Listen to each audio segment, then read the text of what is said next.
네, 이번 시간에는 이모티콘 제작의 가장 핵심인 그 애니메이트의 활용에 대해서 한번 살펴보도록 할게요. 우리가 뭐 카카오톡이라든지 라인, 아이메시지 그 이모티콘을 제작할 때 그 중에서도 특히 움직이는 이모티콘을 제작할 때 그때 이제 가장 핵심적으로 사용할 수 있는 툴이 애니메이터라고 할 수가 있어요. 물론 우리 앞에도 제가 얘기했었지만 이런 움직이는 이모티콘을 만들 때 사용하는 소프트웨어가 꼭 애니메이트만 있는 건 아니고요. 기본적으로 포토샵 GIF를 이용하는 방법도 있고 그 다음에 애프터 이펙트를 이용하는 방법도 있고 여러 가지 이제 소프트웨어들이 있는데 각각의 특징이 있죠. 근데 이제 포토샵 같은 경우에는 너무 조금 단순한 애니메이션만 만들 수 있다라는 거. 또 반면에 애프터 이펙트 같은 경우에는 좀 너무 복잡해서 우리가 만드는 짤막짤막한 이런 이모티콘을 만들기에는 조금 어렵다라는 거. 자, 그래서 이 중간에 있는 이 애니메이트라는 그 소프트웨어가 기본적으로 저는 개인적으로 가장 이모티콘을 만드는데 최적화되어 있는 소프트웨어가 아니냐라고 생각을 해요. 여러분 잘 아시겠지만 그 애니메이트라는 게 예전에 그 플래시라는 소프트웨어 알고 있죠? 그 플래시의 업그레이드된 버전이라고 생각하시면 돼요. 원래는 어도브, CS5, CS6 이 시절에는 이름이 플래시였다가 지금은 이제 애니메이트라는 이름으로 변경이 돼서 좀 더 이제 더 애니메이션을 줄 수 있는 더 강한 기능들이 들어가 있게 되는 거죠. 자, 그래서 이번 시간에는 우리가 이제 애니메이트를 이용한 움직이는 이모티콘을 만들 텐데, 움직이는 이모티콘을 만들 때 필요한 우리가 이제 애니메이트의 기본부터, 그 다음에 애니메이션 효과, 그 다음에 최종적으로 시퀀스라든지 GIF를 추출해내는 방법. 자, 이런 부분에 대해서 한번 조금씩 살펴보도록 할게요. 자, 지금 제가 영상을 찍고 있는 기준으로 해서는 지금 어도브 CC 업데이트가 이루어진 지가 얼마 안 돼요. 그래서 이 애니메이트 파일을 실행을 시키게 되면 지금과 같은 화면으로 나오게 되는데 만약에 여러분들이 애니메이트가 없다면 그 기존의 플래시를 사용하셔도 되고요. 또는 애니메이트 16, 17, 18 버전을 사용하셔도 되는데 인터페이스가 조금 달라졌어요. 그쵸? 그래서 어떤 인터페이스는 상관은 없어요. 상관은 없고요. 딱 몇 가지만 여러분들이 통일을 시켜 주신다면 플래시라든지 이전 애니메이트 그 다음에 최신 업데이트된 애니메이트를 가지고서 동일한 결과물을 만들어낼 수가 있어요. 자, 그래서 지금 화면은 가장 최근에 업데이트를 받은 애니메이트 화면이고요. 다른 건 손보실 필요 없고 우리가 그래픽 작업을 할 때는 항상 첫 번째 페이지를 어떻게 여느냐가 굉장히 중요하죠. 자, 그래서 우리도 이제 카카오톡 기준으로 해서 자, 우리가 카카오톡은 크기가 360에 360이라고 얘기했었죠. 자, 그래서 여기 폭을 360에 360으로 설정을 해서 여시면 돼요. 그리고 위에 여러 가지 템플릿과 프리셋들이 있는데 특별한 경우가 아닌 이상은 손댈 필요는 없어요. 그래서 중요한 거는 가로 세로를 360에 360으로 열어 놓으시고요. 자, 그 다음에 단위는 당연히 픽셀이겠죠? 자, 그 다음에 한 가지 중요한 게 플랫폼 유형이라는 게 있어요. 자, 이거는 플래시라든지 아니면 이전 애니메이트, 그 다음에 최신 애니메이트에도 모두 적용되는 내용인데 액션 스크립트 3.0으로 항상 체크가 되어 있어야 돼요. 아마 이전 애니메이트라든지 플래시에서는 설정하는 화면이 조금 다를 거예요. 근데 여러분 기본적으로 보시면 이렇게 액션 스크립트 3.0이라고 되어 있는 거를 찾아서 여시면 돼요. 액션 스크립트 3.0을 설명하려면 또 이건 긴데 이건 예전에 우리가 액션 스크립트라는 어떤 스크립트 언어를 가지고서 플래시 홈페이지라든지 또는 플래시 게임 이런 거를 만들 때 주로 사용할 때 어떤 포맷을 잡아주는 건데 우리는 그냥 순수하게 애니메이션 그냥 애니메이트 기본 설정이라고 생각하시면 돼요.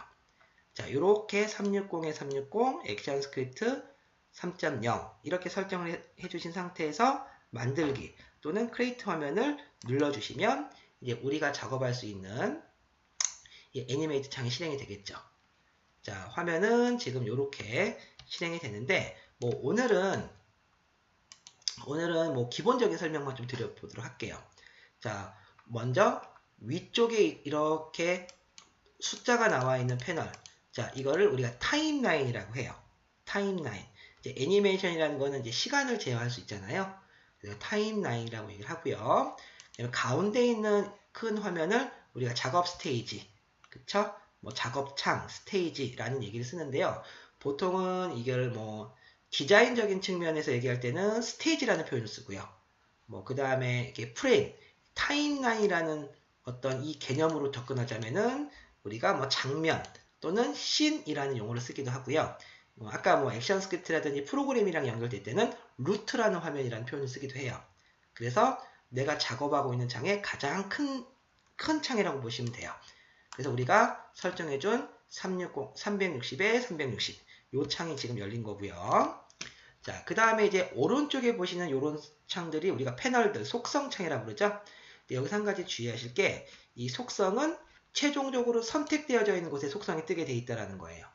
자, 예를 들어서 제가 요 타임라인을 클릭하게 되면 타임라인에 대한 속성이 뜨게 되고요.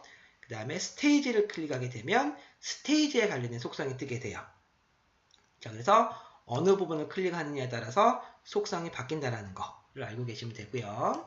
자, 그 다음에 뭐 개인 취향에 따라서 화면의 인터페이스를 뭐 어떻게 뭐 사용하실 수가 있겠지만 저는 보통 윈도우의 작업 영역에 클래식을 주로 사용을 해요. 보통 이렇게 눌러보시면 각 제작하는 어떤 결과물에 따라서 이게 인터페이스가 조금씩 달라지는 걸 볼 수가 있는데 이거는 어떻게 보면 개인 취향이라고 보실 수 있어요. 개인 취향으로 보실 수 있는데 저는 기본적으로 옛날부터 플래시를 만졌던 사람이라서 그런지 여기 보면은 클래식 이 화면이 저에게는 가장 좀 친숙하더라고요. 그래서 저는 이 화면을 놓고 작업을 하도록 할 거예요. 자, 그러면은 기본적인 화면의 설명을 좀 드렸다면 자, 이번에는 기본적인 단축키를 한번 설명드릴게요. 여러분들이 뭐 일러스트라든지 포토샵 이런 것들을 잘 사용하신다면 이 애니메이트의 어떤 단축키라든지 이런 것들도 크게 어렵지는 않을 거예요. 자, 우리 어도브 계열의 소프트웨어가 거의 다 비슷비슷하잖아요. 자, 그래서 먼저 화면을 이동할 때는 스페이스바를 누른 상태에서 화면 이동. 자, 동일하고요. 일러포터랑. 자, 그 다음에 화면을 축소할 때는 컨트롤 마이너스. 화면을 확대할 때는 컨트롤 플러스. 자, 이렇게 화면 확대 축소를 할 수가 있고요. 그쵸? 뭐, 그 다음에 뭐, 이 선택 툴로 넘어갈 때는 Alt 키. 뭐, 이런 것들은 다 동일해요. 그리고 이미지를 복사할 때도 Alt 키. 자, 다 비슷하고요. 그 다음에 이제 우리가 여기서 원하는 어떤 이미지를 만든 상태에서 최종 결과물을 볼 때는요. 단축키로 컨트롤 엔터키를 눌러주시면 돼요. 자, 이렇게 컨트롤 엔터키를 눌러주시면 지금처럼 완성된 화면으로 볼 수가 있어요. 자, 제가 미리 만들어져 있는 파일을 한번 열어서 여러분들한테 한번 보여드리도록 할게요. 요거는 이제 제가 지금 제작하고 있는 이모티콘 중에 하나인데요. 자, 이거는 현재 작업창으로 볼 수 있죠? 작업창이고요. 그 다음에 이게 실제로 완성된 무비로 이제 보시려면, 자, 컨트롤 엔터키를 눌러주시면 돼요. 자, 컨트롤 엔터키를 누르시면 지금처럼 완성된 무비가 도는 걸 볼 수가 있죠. 최종 결과물 화면을 볼 수가 있고요. 그 다음에, 이 애니메이트는 기본적으로 루프 개념을 써서, 실제로 만들어낸 지금 프레임은 24프레임까지 만들었지만, 계속 반복을 한다고 생각하시면 돼요. 계속 반복을 해서 보여주기 때문에 연결돼서 보여주는 것처럼 보일 수가 있죠. 자, 이런 식으로 컨트롤 엔터키를 눌러서 우리가 완성된 무비를 볼 수가 있어요. 자, 그러면 이번에는 또 간단한 기본 메뉴 설명을 좀 드려볼게요. 자, 우리가 이 애니메이트는 일러스트레이터와 같은 벡터 방식 프로그램이죠. 벡터 방식 프로그램이기 때문에 우리가 일러스트랑 내용은 조금 비슷해요. 자, 그래서 왼쪽 상단에 있는 이 검은색 화살표를 우리가 전체 선택 도구라고 해서 가장 중요한 선택 메뉴 중에 하나예요. 자, 그 다음에 오른쪽에 있는 메뉴가 이거는 이제 직접 선택 도구라고 해서 왜 우리가 일러스트레이터에서 하얀색 화살표 직접 선택 도구 툴 있죠? 자, 그 기능과 동일한데 비슷한데 실제로 애니메이트에서는 주로 사용하지 않아요. 그 이유는 요 이미지 설명에 들을 때 조금 더 여러분들이 이해를 하실 거예요. 그래서 가장 중요한 메뉴는 요 선택 도구라는 거. 자, 그 다음에 그 밑에 보시면 자유 변형 도구라고 있죠? 자, 이거는 말 그대로 이미지의 크기를 키웠다, 줄였다, 또는 회전을 시킬 때 사용하는 메뉴예요. 자, 그 다음에 그 밑에 메뉴는 올가미 메뉴라고 해서 부분 선택을 할 때 사용하는 메뉴고요. 자, 그 다음에 그 밑에 보시면 펜 툴이 있는데 우리가 이제 일러스트레이터에서는 이 펜 툴이 굉장히 중요하죠. 근데 애니메이트에서는 펜 툴을 거의 안 쓰신다고 보시면 돼요. 애니메이트에서 펜 툴을 잘 안 쓰는 이유는 이 라인 툴을 가지고서 펜 툴처럼 쓸 수 있기 때문에 그래요.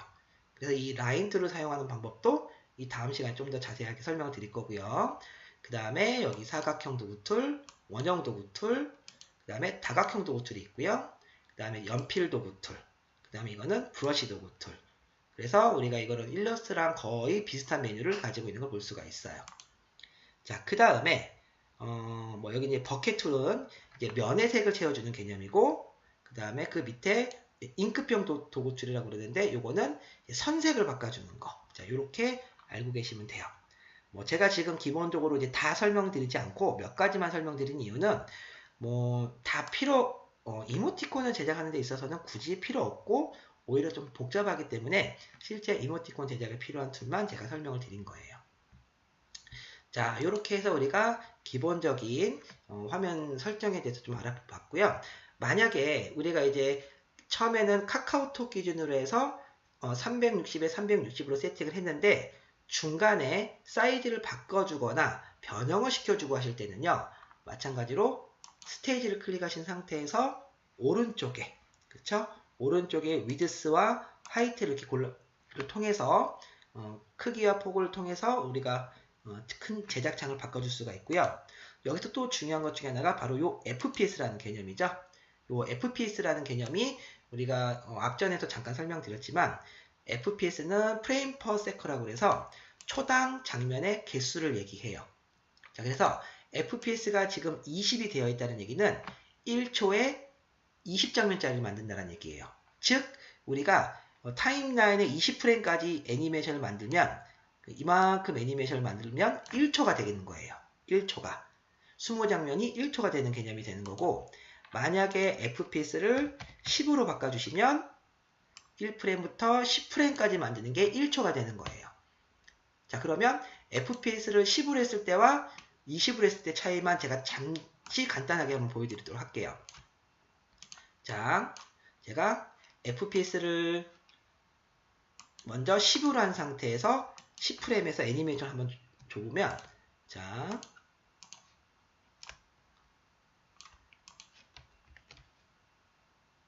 이렇게 1초짜리 애니메이션이 되는데 딱딱딱딱 끊어진 10장면으로 보여주게 되는 거죠. 만약에 이게 20프레임으로 만들게 되면, 자, 20프레임이죠? 자, FPS가 10이고 20프레임이니까 2초짜리가 만들어지게 되는 거예요. 2초짜리가. 자, 그래서 실행을 해보면 2초짜리 애니메이션이 만들어지는 거예요. 자, 이 정도 느낌이 FPS 10의 느낌이고요. 자, 그럼 제가 똑같은 무비를 FPS를 20으로 바꿔볼게요. 자, 20으로 바꾸면 이제 1초짜리 애니메이션이 되는 거예요. 자, 한번 실행을 해볼까요? 자, 이런 애니메이션이 되는 거죠. 느낌이 많이 다르죠? 그래서 특별한 경우가 아닌 이상은 우리가 FPS는 보통 20으로 맞춰놓고 작업을 해요. FPS 20으로 잡아놓고 프레임은 20프레임으로 맞춰주시면 1초짜리 애니메이션을 만들게 되는 거죠. 그러니까 이모티콘은 이 짧은 시간 안에 이렇게 모든 임팩트 있게 만들어야 되기 때문에 FPS 20에 그 다음에 프레임은 20프레임을 맞춰준다 라고 생각을 하시면 돼요. 이 부분에 대해서는 제가 다음 시간에 좀 더 자세히 설명드리도록 할게요. 또 완성된 무비를 한번 확인해 볼까요? 자, 이 무비는 지금 제가 이제 카카오톡 기준으로만 만들기 때문에 24프레임으로 만들었는데, 우리가 앞 시간에 왜 카카오톡에 움직이는 이모티콘은 24프레임까지라고 얘기했잖아요. 그래서 요거는 이제 뭐 라인이라든지 아이메시지 쪽보다는 카카오톡만 제한을 하려고 만들어 놓은 이모티콘이라서 그냥 24프레임으로 만들었어요. 자, 그리고 FPS는 20이죠. 자, 이런 느낌이 나는 거예요. 그쵸? 근데 만약에 FPS를 10으로 바꿔주면 이런 느낌으로 바뀌죠. 좀 느린 느낌으로 나오죠? 그래서 특별한 경우가 아닌 이상은 FPS를 20으로 맞춰주는 게 좋다라는 거. 간혹 가다가 이런 질문 하시는 분들 있어요. FPS를 15 이렇게 맞춰도 되느냐? 네, 상관없어요.